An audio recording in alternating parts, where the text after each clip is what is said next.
Thank you, and good evening, Southport. Yep, this is a talk on cosmic rays, and for the last half hour or so, whilst you've been drinking, you've had the opportunity to see a few cosmic rays come in.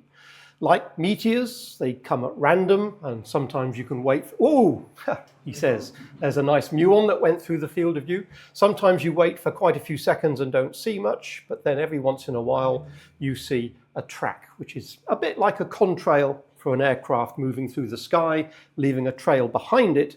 It's the same sort of idea for a particle moving through this cloud chamber, which I'll explain in due course, leaving a track or a contrail behind it. In this case, not a contrail of water droplets, but a contrail of alcohol droplets, because it's alcohol that I've used in this particular cloud chamber. So let's start the talk proper by jumping out of the video and into PowerPoint. So yes, a talk about cosmic rays. I'll give a little bit of an introduction.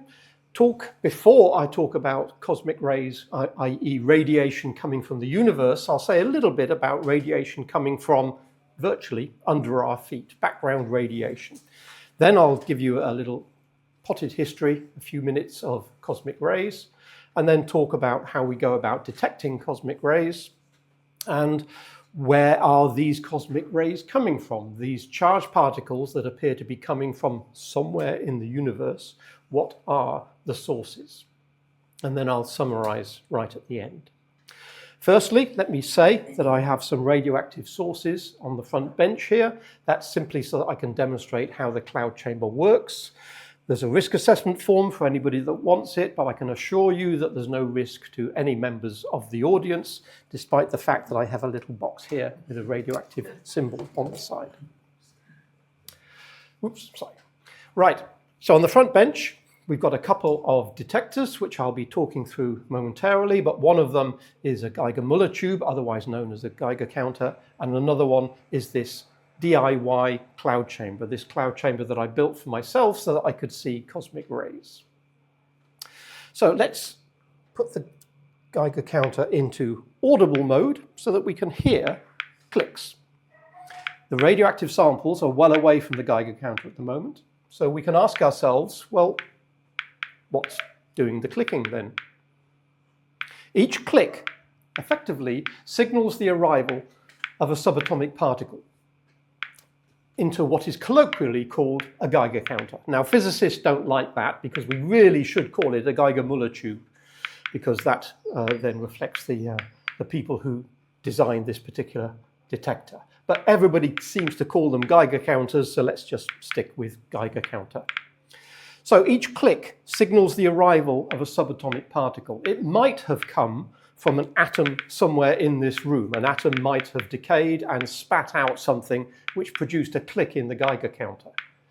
But it's also possible that each click you're listening to started its journey, the particle that produced the click, started its journey perhaps in a supernova a long time ago in a galaxy far, far away. We can't actually tell the origin. All we can tell from the Geiger counter is how many particles arrive, hence the name Geiger counter. It basically just counts. Each particle is a click. It doesn't tell you what type of particle or how much energy was with that particle. So before we talk about cosmics, let's talk about background radiation. Right, radiation is around us all the time. You've lived with it all your life. It's not necessarily something you need to be that worried about or frightened about, because basically radiation is a natural part of the Earth. The bottom line is the Earth is radioactive. Nothing to do with man-made setting off atomic bombs back in the 50s.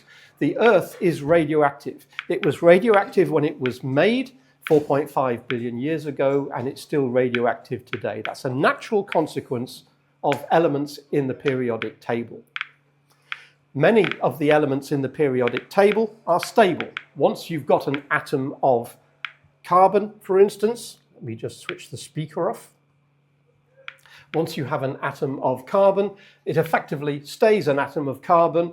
A stable so-called isotope, a stable version of the atom, effectively is immortal. It effectively lasts forever.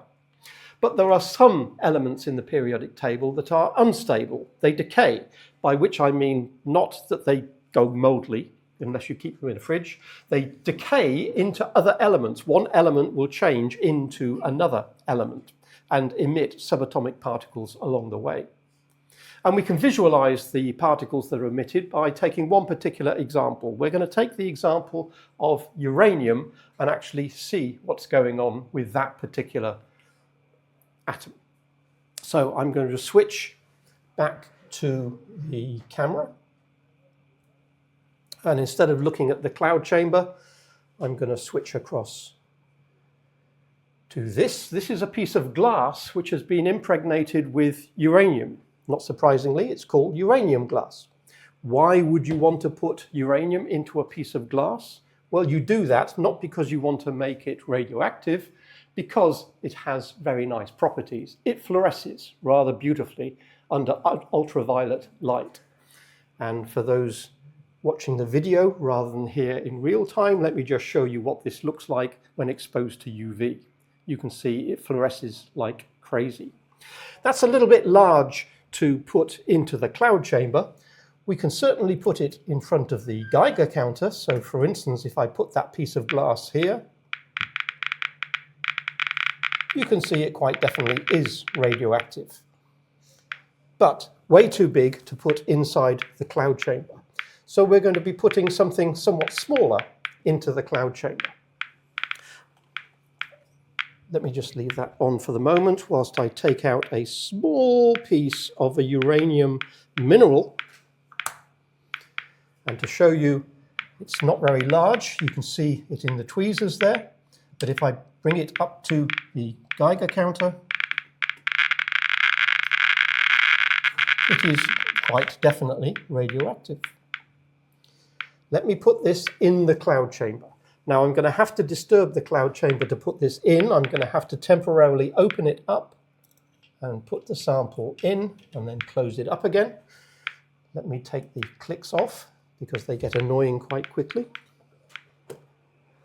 But now we can see our sample sitting there in the cloud chamber. The cloud chamber has been disturbed, and it might take a few seconds before it settles down again.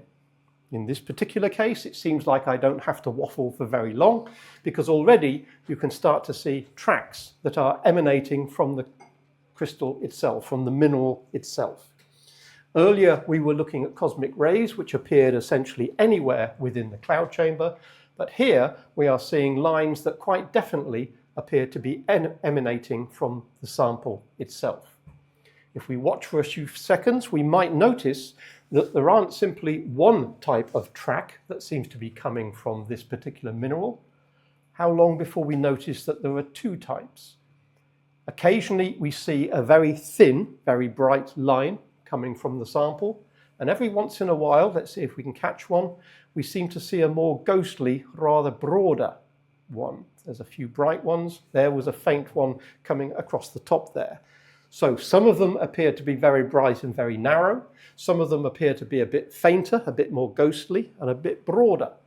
So there appear to be two different types of tracks, implying that this particular sample of uranium appears to be spitting out some particles which appear to be producing different tracks, and there seem to be two different types, two different families, if you like, of particles coming from the source here. If we just watch it for a few more seconds, we can see now that the cloud chamber has settled down reasonably well after being disrupted by me opening it up. We are now seeing quite distinct and quite regular emissions from this little piece of uranium mineral. Let me switch back to the PowerPoint. Here, I've got a video of one that I prepared earlier in good Blue Peter fashion, just in case it was too warm this evening for the cloud chamber to work effectively. Here's a larger rock which I put into a cloud chamber and then took a video of, again, these tracks coming from the sample. After videoing it for a minute or two, I then put all of the frames of the video together so that you can see them all a little more clearly. And now perhaps it's a little more clear that occasionally we have very narrow, distinct tracks coming off, but also we have some rather broader, rather more ghostly tracks coming off. There are two types of particles emanating from this rock. What are they and where do they come from? We have to remind ourselves about what radioactivity is. When we think about an atom, this is not really a fantastic, accurate indication of what an atom looks like, but it's good enough for the purposes. An atom is a nucleus comprising protons and neutrons. Here, protons in red and neutrons in blue, but green and yellow in this particular diagram. And around the nucleus, we've got a whole load of negatively charged electrons buzzing around. It's the nucleus alone that actually determines the radioactivity. Whether the atom is stable or not is nothing to do with the electrons that are buzzing around the outside. It's all to do with the state of the nucleus and whether the nucleus wants to change into something else. So this is a rather busy slide, but this is just to remind us that nuclei, the nucleus of an atom, in principle could do a lot of different things. This happens to be a very heavy atom, so imagine, for instance, this could be the nucleus of a uranium atom, for instance. What might happen is that the uranium nucleus might spit out a proton, a positively charged element of the nucleus. If it thinks it's got too many protons, it might want to spit one out. Also, it might spit out a neutron. A neutron is a particle that's not charged. It doesn't make any difference to the nature of the atom, in the sense it doesn't decide which particular atom we're dealing with. The protons, the count of how many protons are in there determines which atom we're talking about. If a nucleus has too many neutrons for its liking, it might spit one out. Every once in a while, you might find a really heavy nucleus will want to spit out more than one at a time. It might want to spit out 2 protons and 2 neutrons, otherwise called an alpha particle. That's a very stable structure, and some nuclei will spit out alpha particles. Some nuclei might spit out electrons. These are nothing to do with the electrons that are buzzing around the nucleus. These are made in the nucleus itself. And some of those electrons are the familiar electrons that we know about, the ones that flow in electric cables, the ones that flow in all of our electronics. Some of them are the familiar negatively charged electrons, but there's also a positively charged version of the electron. It's the antimatter equivalent of an electron. And so a nucleus in principle could spit out a positively charged or a negatively charged electron. And it's always possible that a nucleus might spit out not a particle as such, but an electromagnetic wave called a gamma ray. So there are a number of different options for how a nucleus can change by spitting out various particles. Perhaps you remember when you were at school, you were told about alpha, beta, and gamma radiation. Alpha radiation, alpha rays or alpha particles, we don't worry about the distinction anymore. When they were first discovered, they were called alpha rays. We now tend to call them alpha particles, but it doesn't really matter whether you talk about this thing as being a ray or a particle. That's just a matter of semantics. So alpha rays or alpha particles, they are made up of 2 neutrons and 2 protons. They are very massive and they've got a lot of charge on them, so they tend to be a bit of a bulldozer. They tend to make quite a mess when they go through a cloud chamber, and they are so massive and charged to such an extent they really don't get very far when they're traveling through matter. So for instance, an alpha particle can't travel through a piece of glass. Glass is just too dense for an alpha particle to travel through. Beta rays, we now call them electrons. When they were first discovered, they were called beta rays because they weren't sure what they were. We now call them electrons. Electrons are very small, very light compared to, for instance, an alpha particle. They can travel through matter quite some considerable distance. And finally, the gamma ray, which is different from alphas and betas because the gamma ray is an electromagnetic wave rather than a particle in the sense that we normally think of alpha and beta particles. So that's the alpha and beta and gamma. So if we switch back to what we've seen before, let's go back to our little piece of uranium. We now have an idea of what it is we're looking at.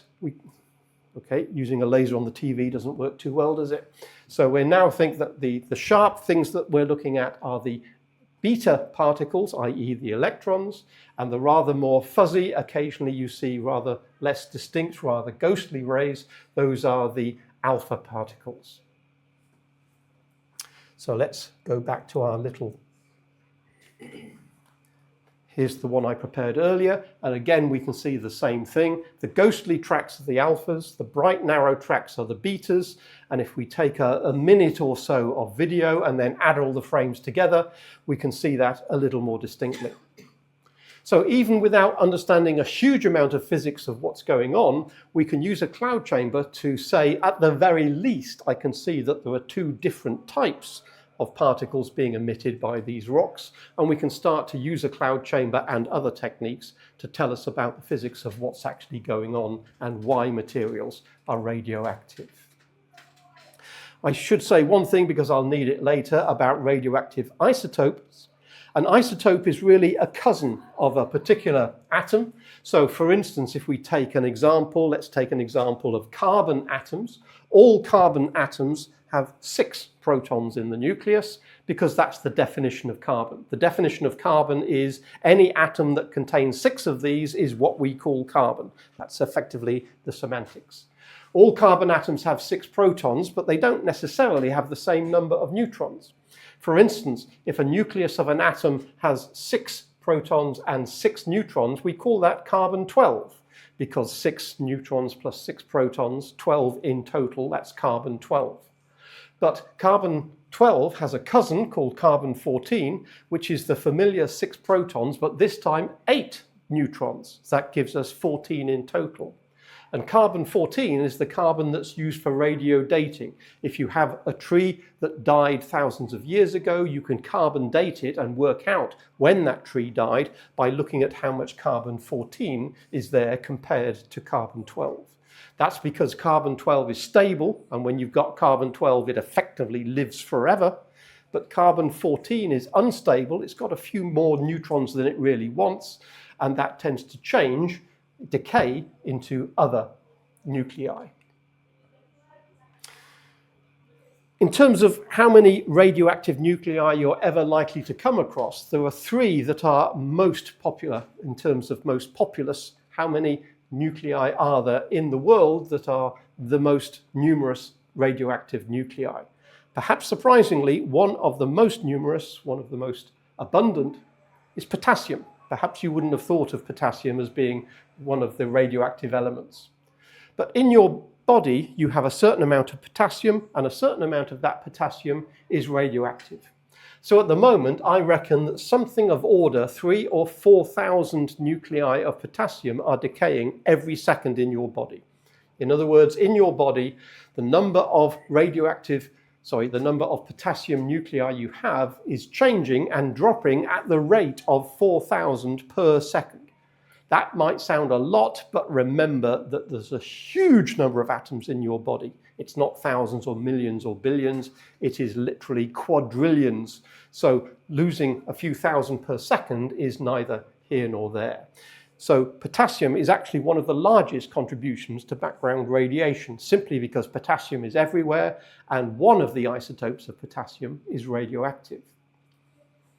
Thorium is actually more abundant than uranium, and uranium is probably more abundant than you think. Those 3 account for most of the radioactive materials you're ever going to come into contact with. And when you think uranium is, well, you might think it's very rare, because you very often don't think much about uranium, except perhaps in the context of uranium doped into a piece of glass. In fact, uranium is very common. It is much, much, much more common than gold, for instance. There are something like, 3 parts per million of uranium in the Earth's crust. That's 500 times more than the concentration or the abundance of gold. Gold is easier to dig out of the ground. Uranium is more difficult to dig out of the ground, but actually there's far more of it. In the Earth's core, these 3 elements, the potassium, the thorium, and the uranium, these elements in the Earth's core are slowly decaying, emitting energy, because every time you emit an alpha or beta or anything else, energy is lost from the atom and given up to the environment. So these radioactive elements have been emitting radiation for billions of years. They were there when the Earth was made. And they are responsible for dumping energy into the core of the Earth and keeping it molten. The Earth's core is not molten. The Earth's core is at 6,000 Celsius. It's nothing to do with the energy coming from the sun. It's the energy coming from the radioactive decay of these elements. That's what's giving us a molten core. That's why we have a magnetic field, because we have a molten core, we have a dynamo giving us a magnetic field. And it's rather prosaic that the radioactive decay of elements gives us a magnetic field, which in turn protects us from some of the radiation from the sun. Radioactivity protects us from radiation. Rather interesting full circle there. Just as an aside, antimatter is not as rare as you might think. A small fraction of potassium is an isotope called potassium 40, 40 meaning the total number of protons and neutrons in the potassium nucleus. And it emits beta plus radiation. Beta plus radiation means beta like electrons, but the plus means it's positively charged, whereas all electrons are negatively charged. So that means that beta plus particles are effectively antimatter. Antimatter is just like matter. Everything is the same, except it has the opposite electric charge. So beta plus particles being emitted from potassium is effectively saying they are antimatter equivalents of electrons. Hence, foods rich in potassium effectively emit antimatter radiation. Not necessarily enough to power the Starship Enterprise, but basically every banana which contains potassium also emits antimatter radiation. And because of that, some joker said, well, why don't we use the banana as an equivalent dose of radiation? It's a relatively low dose, but why don't we use that as a way of quantifying how much radiation comes from low dose systems? So a banana equivalent dose is the amount of radiation you would receive if you ate one banana because of the radioactive potassium in the banana. And if we say eating one banana gives you that much radiation, you can then ask yourself, well, we are talking about cosmic rays. We're getting a radiation dose from the cosmos. How much radiation are we getting from cosmic rays compared to the radiation we would receive by eating one banana? And the answer is cosmic rays gives you the equivalent of about 10 or 12 bananas worth per day. It's a little bit higher if you travel a lot, because if you travel a lot, you're higher, and we'll see later that cosmic rays are more intense the higher you are in the Earth's atmosphere. Before I finish on the terrestrial radiation, let me just say one more thing. Not all radioactive elements are in solid form. So the minerals that I've got in here, that I've been showing in the cloud chamber, yes, they are solid. But there are some that are in gas form. So radon, for instance, is a radioactive gas formed from the decay of uranium that's found, well, pretty much naturally in all rocks. Radon concentrations will vary across the UK, but they are particularly intense where you have a lot of granite. Granite contains a lot of uranium. Uranium decays into radon. Radon is a gas, and it will bubble out of the rocks and eventually end up in the atmosphere. Notice that we here in the Merseyside sort of area, there's not much radon around, so we're not expecting to see much radon in our cloud chamber, and we're not expecting to get much in the Geiger counter. But if we were to take this cloud chamber down to the southwest of England, then we would get a substantially higher dose of radon. So, given that radon is an alpha emitter, I said earlier, alphas, these things, 2 protons, 2 neutrons, they don't travel through glass. So we will not expect to see any alphas coming through the glass to be seen in the cloud chamber. But the cloud chamber has got air in it. If there's air in there, there could be some radon. So there could be some radon generating alphas inside the cloud chamber itself. I want to come back to cosmic rays in a little while. So let me just show you what I'm doing here. I'm just going to come back to our little emitter here, which is quite happily emitting alphas and betas. And I'm going to take it out because I want to show cosmic rays later, and I don't want the alphas and betas from this to get in the way. So let me see if I can get rid of that without disturbing the cloud chamber too much.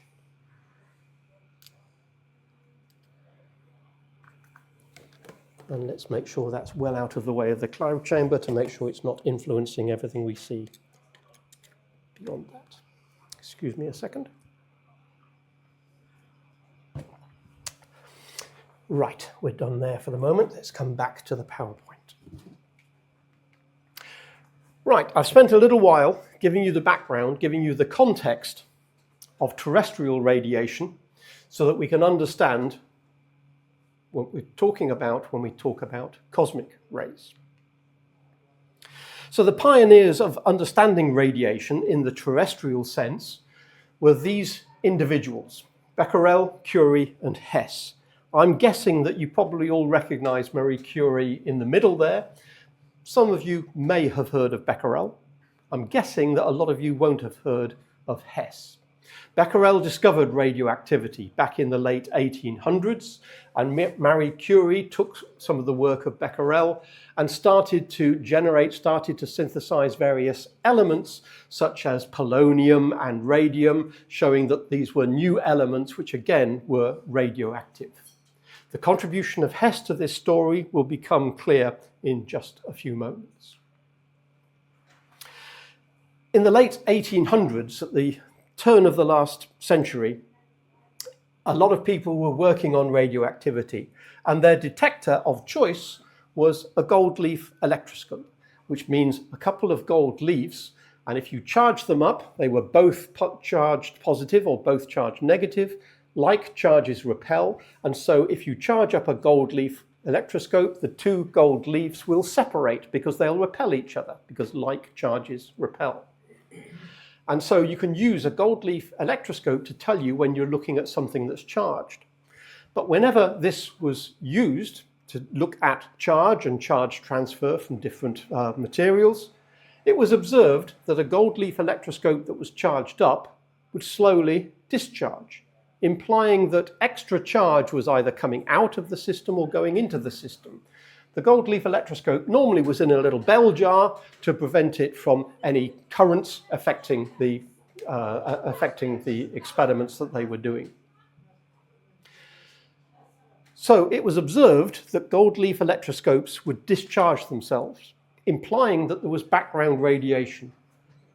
There seems to be some positive or negative charge that was always around that seemed to be influencing their radiation detectors.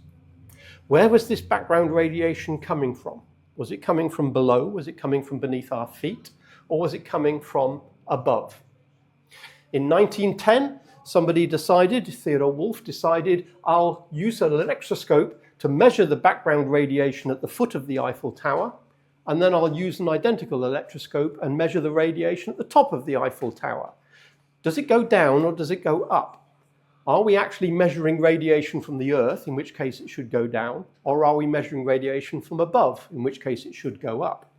When this experiment was done, well, it was very inconclusive. It certainly did not go down by the amount that would indicate that radiation was coming only from the ground. The question was, well, is it being complicated by the fact that Eiffel Tower itself might be radioactive? It's not a silly thing to think about. The Eiffel Tower is made of iron. Iron is dug out of the ground. If the ground is radioactive, maybe the Eiffel Tower is radioactive. And remember, at this point, we already knew that radon existed, and therefore it is possible that the atmosphere is radioactive, and therefore does that influence the experiment we're trying to do here? This is where Hess comes into the story, because Hess said, maybe the Eiffel Tower is simply not high enough to determine whether or not the radiation is coming from the ground or the radiation is coming from above the ground.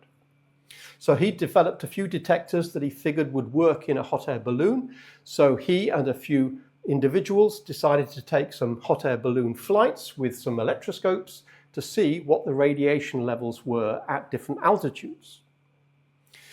So in 1911, he ascended to 1,000 meters and measured the radiation levels and basically tried to conclude whether the radiation levels were higher or lower than you would expect. And the answer is difficult to tell. The electroscope is not the most precise detector, and they couldn't really tell whether the radiation levels were going up or down when they went to 1,000 feet above sea level. So then he said, right, 1912, let's try going to 5,000 meters. Bam! Definitely an increase. So in other words, that's just proof that the Eiffel Tower wasn't high enough to make a definitive experiment. But if you go to many thousands of meters, the radiation levels quite definitely increase. So Hess proved that the background radiation that everybody was detecting was definitely coming from above, not below. But you still have the question, okay, it's coming from above, but what is producing this radiation? Is it coming from the sun, or is it coming from something else? So how do you determine whether the radiation you're measuring is coming from the sun or not? Well, one option is to say we're in a hot air balloon, we can fly it during the day, we can measure the radiation levels during the day. We could, in principle, do the same thing at night and then see whether the radiation levels are any different, which would tell us whether it's coming from the sun or not. But who wants to fly a hot air balloon at night to 5,000 meters in the dark, where you can't see where you are and you can't see where you're going to land? Correction. You can't see where you're going to crash because you can't see what's going on, you have no control, and you have to go where the wind takes you. No one in their right mind is going to fly a hot air balloon at night. So how do you tell? How do you determine whether or not it's coming from the sun or not? Hess had the amazing idea. You fly a hot air balloon up to 5,000 meters and you measure the radiation when there's a solar eclipse. You measure it whilst the sun is exposed, and then you measure it again when the moon is blocking the sun, and you see whether or not there's a distinct change in the radiation. He did this in 1912, and he effectively ruled out the sun as a source of the background radiation. Effectively, he showed that the background radiation was cosmic. Cosmic in the sense of the cosmos, not in the sense of radiation coming from the solar system. As a consequence, in 1936, he was awarded the Nobel Prize for the discovery of cosmic rays, cosmic radiation. So that's where Hess comes into the story. That idea of a few balloon flights and a few electroscopes basically told us that the radiation is cosmic. This is what we think is actually happening. Some particles are hitting the Earth's atmosphere and producing a cascade, a shower, an avalanche of secondary particles, which then ultimately make it to ground level. Some high energy particles are hitting the top of our atmosphere, and this avalanche, which is rather complex in the previous picture and rather simplified in this picture on the right-hand side, this cascade of secondary particles, here I've shown only, or in this particular graphic is shown just half a dozen different secondary particles being generated.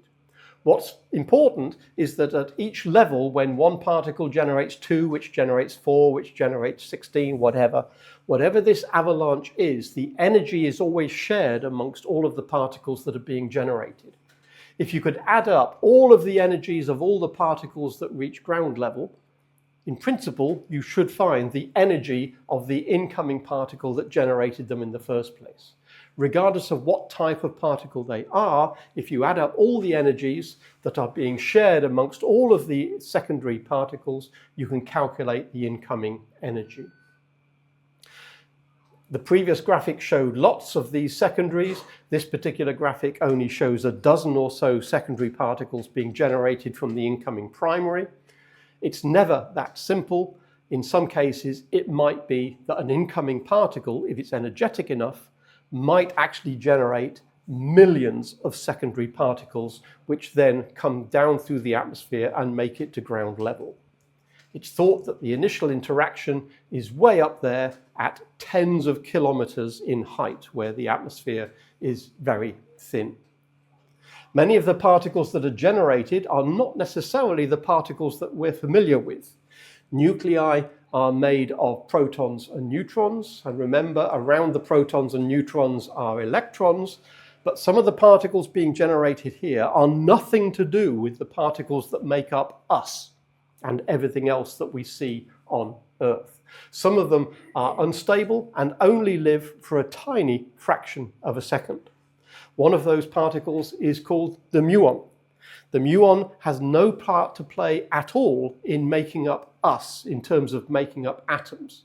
And yet a lot of these cosmic rays generate large numbers of muons. They don't live for very long.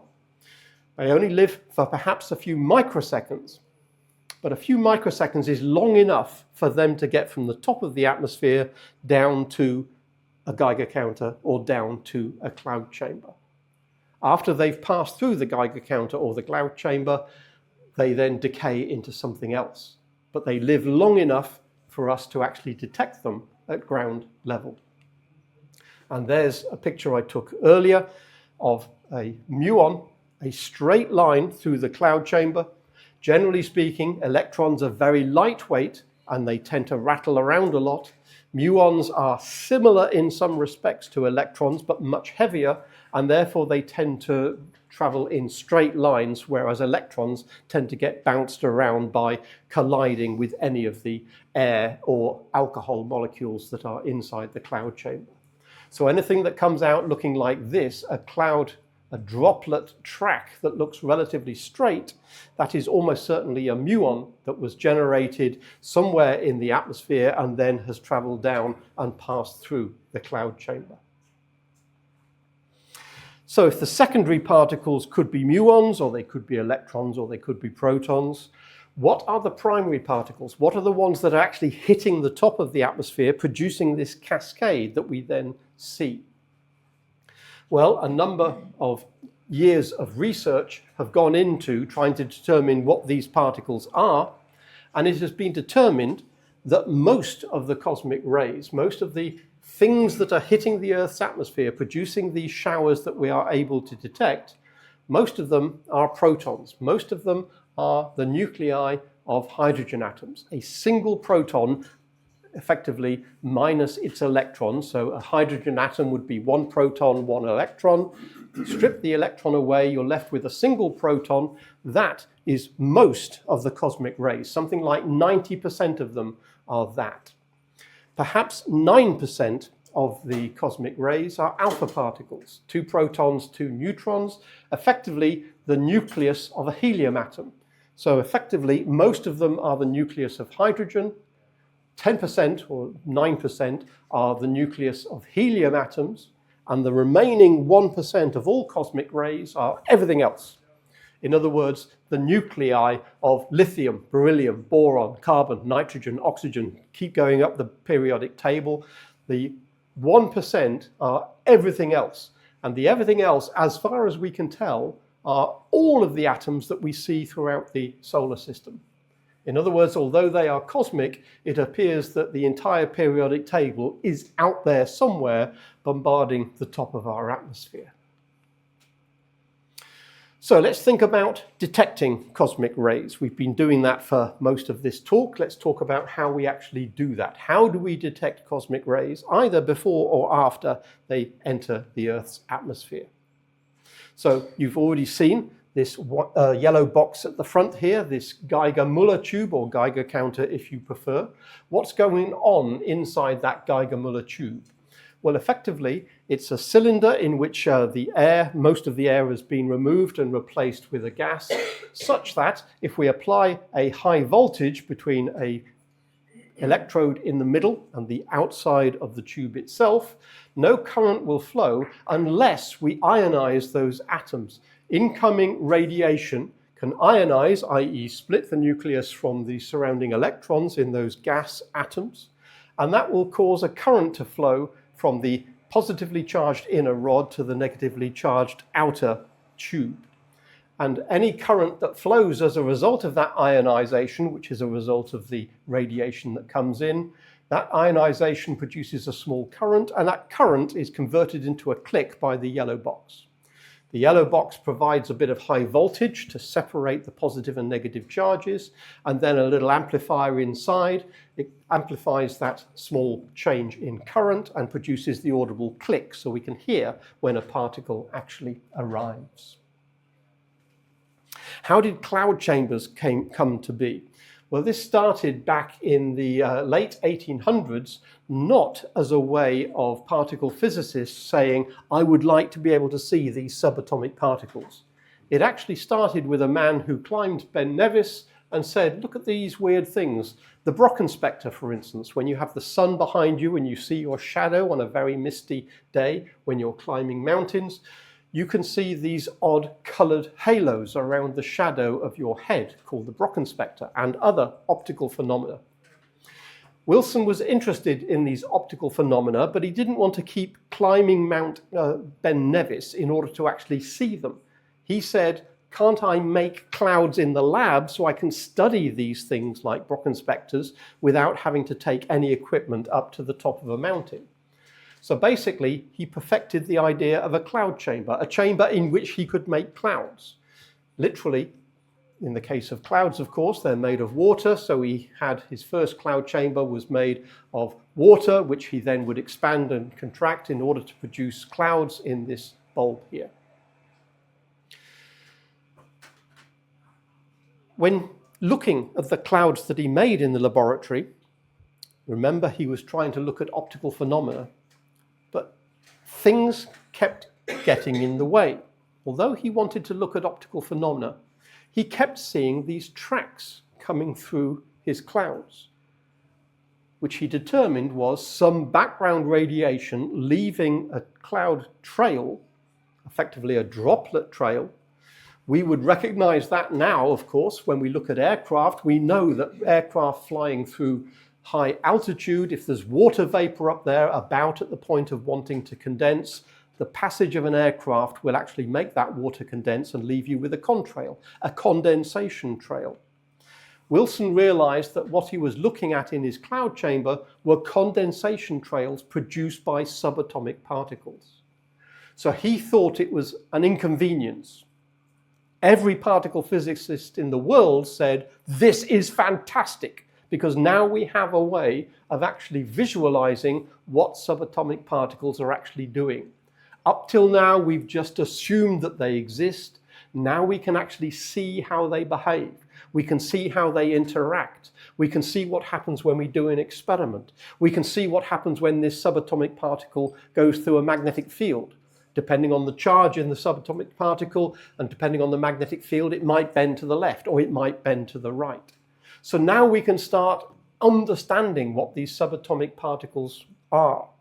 So although it was never designed for that purpose in the first place, it ultimately became the tool of choice for the particle physicists. And that's why in 1927, he was awarded the Nobel Prize for the citation was the most original and wonderful instrument in scientific history. It made that much of a difference to our understanding of subatomic particles and atoms and nuclei, etc. It gave us the bedrock for how we understand how the world is put together. So his original cloud chamber back in 1911 has morphed somewhat. My version of it doesn't look much like his version of it, but it's effectively the same thing. Instead of using water vapor and expanding and compressing the gas to try and make the right conditions, I'm using alcohol and using heater at the top and a cooler at the bottom. So yes, I know it looks a little bit like what NASA would put on the moon if they wanted a cafetiere on the moon, but it's really just a glass cylinder with a heater at the top. It's actually a coaster to keep your tea warm. Upside down at the top, that's keeping the top hot, and alcohol on a little sponge there. It's a cosmetic sponge. A sponge there doused with alcohol is kept warm by the coaster, and that produces warm alcohol vapor, and a little fridge unit, which again you can buy as little fridge units. They're called Peltier modules that just keep things cold. That keeps a plate cold at about -25 Celsius, even on a day like this. And that means you can generate alcohol clouds, which will then condense, and just above the cold plate there, they're just at the point of wanting to condense, and therefore the passage of a subatomic particle, just like an aircraft traveling through the atmosphere, will produce a contrail. A particle traveling just above the cold plate might make a set of droplets of alcohol, and that gives us a track that we can then see. So all of these things were all of the parts for this particular cloud chamber using Wilson's idea, but not his technology, because technology has moved on to the point where we can now buy for a few pounds all the technology we need to keep the top hot and the bottom cold, and a heat sink and a fan there keeps the bottom cold. For a few tens of pounds, we can now build ourselves a cloud chamber. Let me go back to what we've got. Having taken the sample out, so we've now got the radioactive samples well away from the cloud chamber, so we're now back to cosmic rays again. So anything we see here at all, not as numerous as all of the alphas and betas that we were seeing from the piece of aluminium, but every once in a while we see a short streak, which is an indication of either usually an electron or a muon. Those are the most numerous. If we get a really bright streak, that indicates a proton, but most of these will be muons if they're straight and electrons if they are really wiggly. So let's just wait a few more seconds and see if anything interesting comes along, which probably means it won't now, having said that. Come on, there must be something interesting going on up there. Don't let me down. Come on. A few more seconds and then we move on if there isn't anything going on. We certainly should, okay, there was something there and another little track at the bottom, another little track there. It's difficult. If the tracks are short, if the cosmic rays are coming essentially through the roof, then the tracks they leave here are relatively short, and so it's difficult to see what's going on. That was a very nice one there. That was coming almost horizontally through. Cosmic rays will be coming from any part of the sky above us. Some of them will be coming in horizontally, and some will be coming in vertically.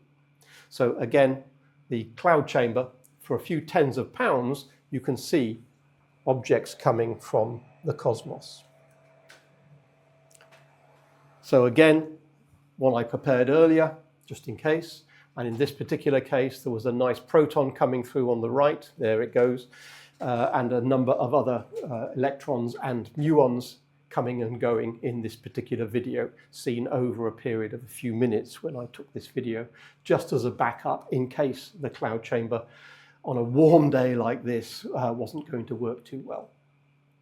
Integrating, taking something like an hour's worth of video and adding all of the tracks that were seen over a period of an hour, we see something like this. Quite a number of really bright ones. These are the protons. It's very difficult to see what else is going on in there. Any tracks you can see that aren't that bright but are still straight are almost certainly muons. Any tracks you can see in here which look really wiggly are almost certainly electrons. So with a little bit of practice, you can start to actually separate which particular subatomic particles we're actually seeing in the cloud chamber. In this particular case, I haven't included any tracks which are alphas. Remember, alphas are not cosmic because even though in principle they might be generated, those alphas will not make it through the glass of the cloud chamber, and so they won't show up as cosmic rays. If we did see an alpha in our cloud chamber, that means that the gas that produced it, the radon, was in there in the first place. Nothing to do with cosmic radiation. What other cosmic ray experiments exist other than Geiger counters and cloud chambers, which we've got on the front bench here? Well, cosmic ray experiments have been used quite extensively. For instance, there are cosmic ray detectors. There's one on the Voyager 1 probe, Voyager 1 and 2. Voyager 1 left the solar system in something like 2012, trying to work out exactly when Voyagers left the solar system. It was the cosmic ray detectors that effectively told them, because there was an abrupt change in the cosmic ray flux when the Voyager left the solar system. Voyager 1 left the solar system in 2012. Voyager 2 didn't leave the solar system until something like 2018. It was flying off in a different direction, but the reason it took much longer for Voyager 2 to determine that it had left the solar system was simply because it was traveling more slowly. Voyager 1 went to Jupiter and Saturn. Voyager 2 went to Jupiter, Saturn, Uranus, and Neptune. When Voyager 2 went past Neptune, it actually slowed down. Rather than having a gravity assist that made it go faster, it actually slowed down on passing Neptune, and so Voyager 2 is leaving the solar system more slowly than Voyager 1, and so it took a few more years to get to the point where it is now considered to be in interstellar space rather than under the influence of the Sun. There's also detectors on, for instance, the ISS. This is an image of the ISS, and there is a cosmic ray detector there on the right-hand side. You can get an idea of scale just by looking at this size of the detector and the size of an astronaut, who I don't think is actually doing anything on that detector. It's just useful to get it into the same scale. So here, with detectors up on the ISS, we can actually determine what are the particles that are actually arriving at the top of the atmosphere, rather than looking here at the bottom of the atmosphere to try and work out what's happening with the shower of particles that are produced. And with a combination of what we see on the ground and what do we see when we're in orbit, we can get a bigger picture of what cosmic rays are all about. One of the biggest cosmic ray detectors is one that's sitting at ground level.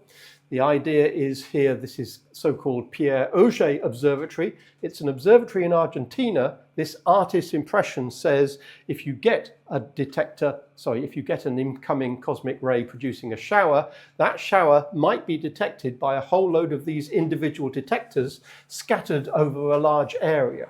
Each of these detectors is actually a water tank. It's not a cloud chamber, it's a water tank over a large area, and if this is a large shower, you want a nice large detector to try and catch a reasonable fraction of all of the particles that are produced by this shower. So roughly what area do you cover? Well, in the case of the Pierre Auger Observatory in Argentina, the observatory is about the size of Luxembourg. It gives you an idea of roughly how big it is. So how do these detectors work? If they're not cloud chambers, we haven't filled them with alcohol and looking for tracks. They're actually full of water, and we're looking for a flash of light as the cosmic rays go through.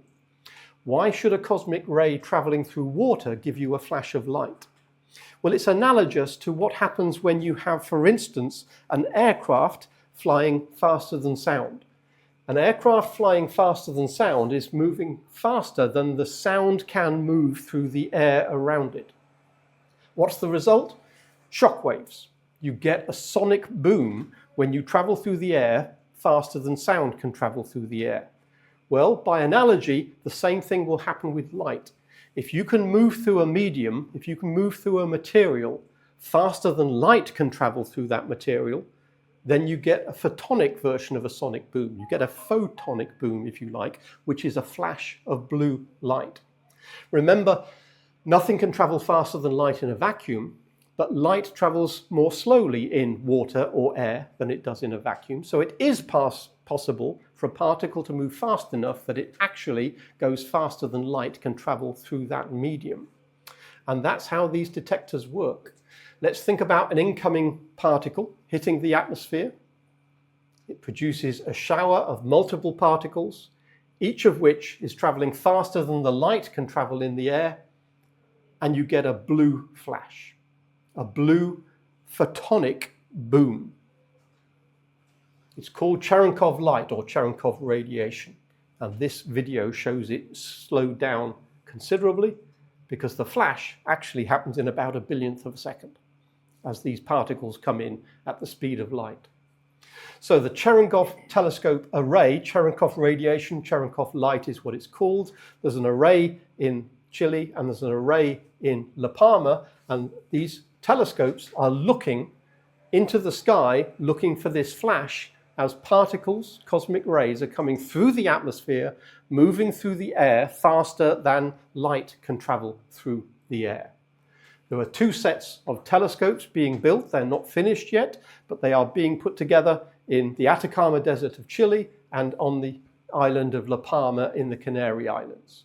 Different size telescopes with different sensitivity to either high energy or lower energy cosmic rays. Using the Earth's atmosphere, you have a nice large volume in which to see the flashes, but there are other options. Remember the small tanks in the Pierre Auger Observatory, lots of water tanks, but you don't have to restrict yourself to water because frozen water will do just as well. Light travels at about the same speed through frozen water as it does through liquid water. So there is an experiment based in the Arctic ice cap called IceCube. There's a laboratory on the top of the ice cap, but the ice is many thousands of feet thick, a couple of miles or so, a couple of kilometers or so. And the ice is sitting on bedrock.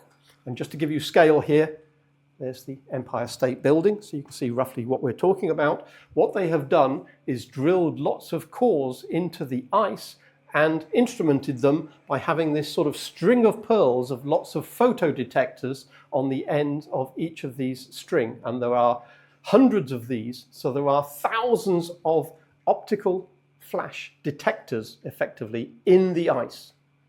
So that means any particle that travels through the ice will produce a blue flash, and these detectors will pick them up.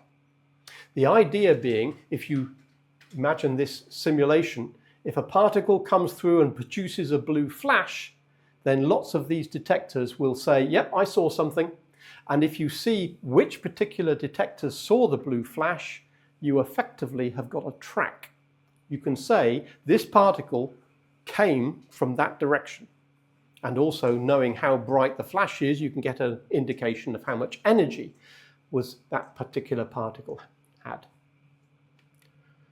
So that enables you in principle to say, well, if we can not only detect these things, but we can work out what direction they're coming from, either by looking at which particular water tank they hit in the shower, or by looking at how they came through this cubic kilometer of ice in order to backtrack, we should be able to figure out where they came from. And if we can figure out where they came from, we can figure out why they ended up with the energy that they have. Hess showed that they don't come from the sun, or at least most of them don't come from the sun. Certainly the low energy cosmics do come from the sun, but most come from somewhere else. So do they come from the Milky Way or somewhere else? Remember back in the 1920s, Hubble basically said, yep, these little nebulae that we think we can see in the galaxy, they're actually not in the galaxy, they are galaxies in their own right. During the 1920s, it was established that the universe is not simply the Milky Way, the universe is 1 trillion other galaxies. Our Milky Way is just one of something like 1 trillion other galaxies. So the question, where do these cosmic rays come from, ends up being the question, do they come from our own galaxy? Are they galactic? Or do they come from some other galaxy? Are they extragalactic? That's the question we would like to answer. We think maybe the most energetic objects, the most energetic systems, the most energetic things that we can see in the universe appear to be supernova and the jets of supermassive black holes. So presumably, either supernova or the shock waves from supernova or the shock waves that ultimately produced by jets from supermassive black holes, are they responsible for accelerating the particles to very high energies? The bottom line is we're not too sure. The theorists are trying to come up with ways in which something very energetic, like a supernova or a black hole, could possibly accelerate particles. But at the bottom line is they're still not too sure what the mechanism might be. So, is this a problem? Can't you simply say, let's just measure a few of these things? Basically, let's just watch out until we get some showers so that we can say, yep, that shower landed here and we can tell it came from that direction, and the same for this over here. Whether it be a whole load of water detectors down there, or whether it be a detector in the ISS, or whether it be the detector in the Arctic ice cap, why don't we just run these detectors and get some backtrack and basically say, well, that must have come from apparently this object here. That's in principle what we need to do. Well, it's not simple for a number of reasons, but one of the reasons is that charged particles, regardless of whether they're charged positive or charged negative, can be deflected by magnetic fields. And magnetic fields are everywhere. So for instance, we know the Earth is surrounded by a magnetic field, and some of the charged particles that come from the sun get caught in the Earth's magnetic field and end up spiraling around.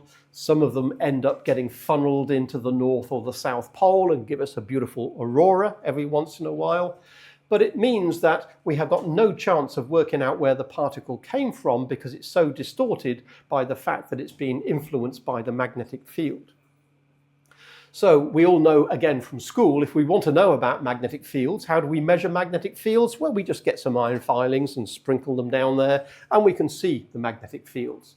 We can't quite do the same thing. We can almost do that within the Milky Way, because the Milky Way is full of dust, and dust particles tend to align themselves to magnetic fields in much the same way that iron filings do. So we can actually make measurements using polarized light that tell us we think the magnetic fields of the Milky Way look a little bit like this. But it's a very complicated pattern. So trying to work out how would a charged particle actually behave if it was traveling through the Milky Way, that's going to be rather tricky to work out. And we really have no clue at all about what the magnetic fields might be beyond the Milky Way. Are there magnetic fields between the galaxies? Probably, but we really don't know how strong they are, and we really don't know what they look like. So if magnetic fields are going to make these particles bend as they travel across the cosmos, are we going to be able to tell where these particles have actually come from? Well, part of the idea is, well, yes, we should be able to tell where they come from if we concentrate for the most energetic particles. We know from our understanding of physics that low energy particles get deflected a lot by a magnetic field, but a very energetic particle will hardly know that the magnetic field is there. So if we concentrate on the most energetic of these cosmic rays, hopefully they'll be traveling in straight lines and we will be able to work out where they came from. Just to give you an idea of scale here, let's not worry about the physics units, but on the left-hand side there, the energy of one photon of visible light, for instance, the light that you're currently seeing from this TV screen, let's call that 1 unit. We're going to call it EV without worrying about why we call it EV. So that's a unit of the amount of energy in a photon of visible light. If we go up 1,000-fold, we get photons that we call X-rays. They are more energetic than visible light by a factor of about 1,000. If we go up by another factor of 1,000 to mega electron volts, we get the sort of energies that we were seeing, for instance, spat out of uranium mineral. The alphas and betas and gammas that tend to get spat out of atomic nuclei have energies of order millions of times higher than the amount of energy in a photon of visible light. But cosmic rays are just off the scale. They are 1 billion, 1 trillion, 1 quadrillion, etc. times higher. They are millions of times, millions of times more energetic than X-rays, for instance. And cosmic rays, we think, exist all the way up this scale, up to a ridiculous 10 to the power 21 times more energetic than a photon of visible light. Just for reference, the energy that we can recreate in the Large Hadron Collider is given by the left-hand arrow, and if they ever get round to building an even bigger collider in CERN, it'll be roughly where the right-hand arrow is. So you can see that the most energetic cosmic rays are millions of times more energetic than we can possibly reproduce on Earth. which is one of the reasons we're interested in studying them. Part of the problem, though, is you won't expect to get many high-energy particles. The red line tells us roughly how many we might expect. We're not going to worry too much about the numbers, but this tells us how many particles might we see as a function of energy. We think the left-hand side, basically the very low-energy stuff, they're probably coming from the sun. The middle energy, we're not sure, but maybe that's coming from sources within the Milky Way. The right-hand side, the most energetic particles, perhaps coming from extragalactic sources. So there are lots of particles coming in at the low energy end, probably one for every square meter of the Earth's surface every second. But when we go to the higher energies, now it's only one every square meter every year. And if we go to the extreme high energies, one every square kilometer per year. So there aren't many particles coming in at this very high end. But that's where we really want to study them, because those are the ones that are going so fast, such high energy, they're not going to be deflected by magnetic fields, these so-called ultra-high energy cosmic rays. This was the second most energetic event ever recorded up to now. It was recorded at the Telescope Array, Utah, USA. It was the astronomy picture of the day back in 2023, and it is referring to data that was actually acquired in 2021 and then analyzed.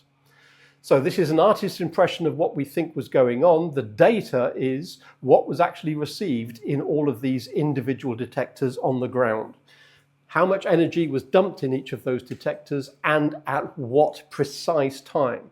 That allows you to backtrack and say, well, although we only just clipped part of it, we can work out what the actual incoming energy of the incident particle was, the so-called Amaterasu event.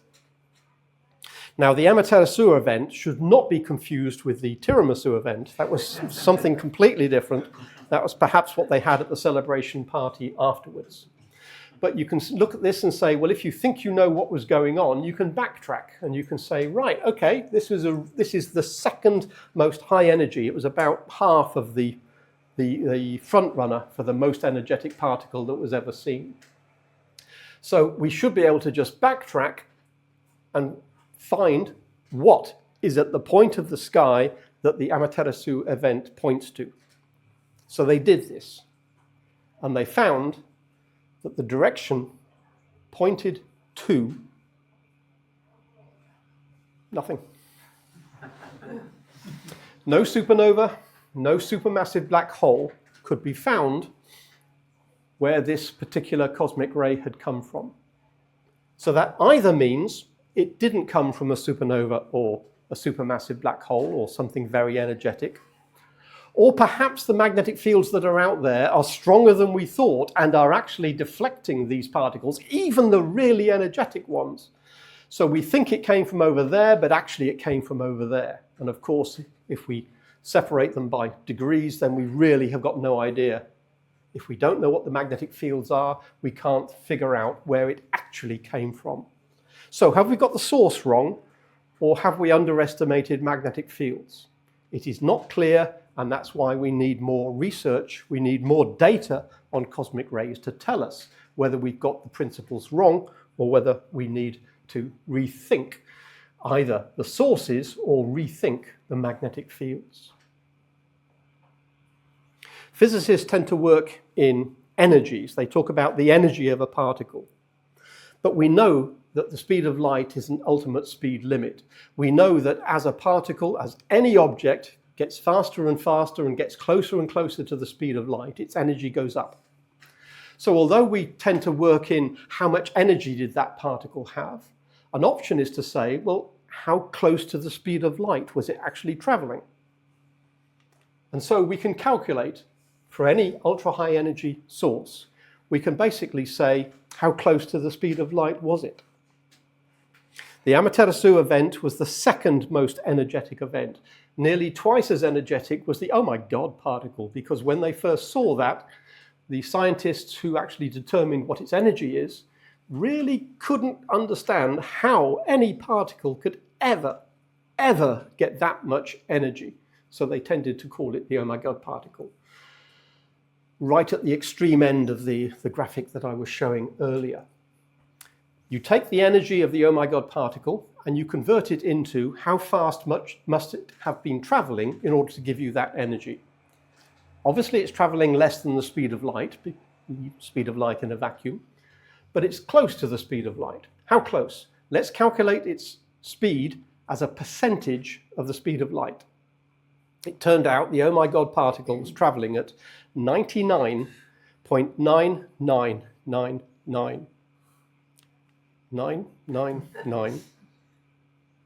999, not there yet. 999, 999, nearly there. 999, 995% the speed of light. That is a ridiculous speed for any particle to be traveling. And we still do not know what mechanism can possibly accelerate a particle to that sort of speed. Counting nines doesn't really tell us how ridiculous that speed is. But one way of visualizing it is to say, okay, hypothetically, let's just imagine a race. Let's just imagine that we had a race of two objects. And we're going to race over a racetrack the size of the galaxy. So there we have a 100,000 light-year racetrack in a perfect vacuum. And we are going to race a photon of light versus one of these cosmic rays that we've been talking about, the oh my god particle. We're going to start them at exactly the same time, and we're going to see when they cross the finish line. Of course, the light will cross the finish line first, because nothing can travel faster than light in a vacuum. But the question is, when light crosses the finishing line 100,000 light years later, how far behind it is the cosmic ray, which has been losing ground for 100,000 years? When light crosses the finish line, the cosmic ray will be 5 millimeters behind it. So if you want to think of it alternatively as time, light will cross the finishing line after 100,000 years. The cosmic ray will cross the finishing line after 100,000 years plus about a nanosecond. It'll be actually only a few picoseconds behind it. Again, we can ask the question, what in the universe can possibly accelerate a particle to that sort of speed? And the answer is we still don't really know. To summarize, cosmic rays are accelerated somewhere, somehow. We don't know where, we don't know how. Some people say, well, it must be the shock waves of a supernova, or the shock waves produced by jets from a supermassive black hole, because we know of nothing that is more energetic, nothing that's more violent than those particular phenomena. So surely those are probable sources. And yet we can't actually show that's the case, because none of the data that we've got so far points back to a supernova or a supermassive black hole. Maybe there's something we're missing. Maybe there's a third object other than supernova and black holes, and we're missing the point somewhere. Cosmic rays, we know, are deflected by magnetic fields. We assume that the lower energy ones get completely scrambled by magnetic fields. We hope that the most energetic ones are telling us something about where those cosmic rays are coming from. But maybe we've got the wrong end of the stick there as well. We know that some cosmic rays make it past the Earth's magnetic field. Most of the high energy ones do, some of the low energy ones don't. The high energy particles make it past the Earth's magnetic field. They hit the atmosphere, produce an air shower, and produce a whole load of secondary particles. Some of those secondary particles make it to sea level and produce clicks in Geiger counters and tracks in cloud chambers. Generally speaking, they will be muons, electrons, protons, and probably a smattering of other subatomic particles as well. So we know that we are continually being pummeled by these things. The most energetic ones, not as often as the lower energy ones. But remember, every click you can hear signals the arrival of a subatomic particle that probably started its life in the shock wave of a supernova, or possibly in the jets of a supermassive black hole in a galaxy far, far away. In a sense, you're listening to the cosmos. Thank you for listening.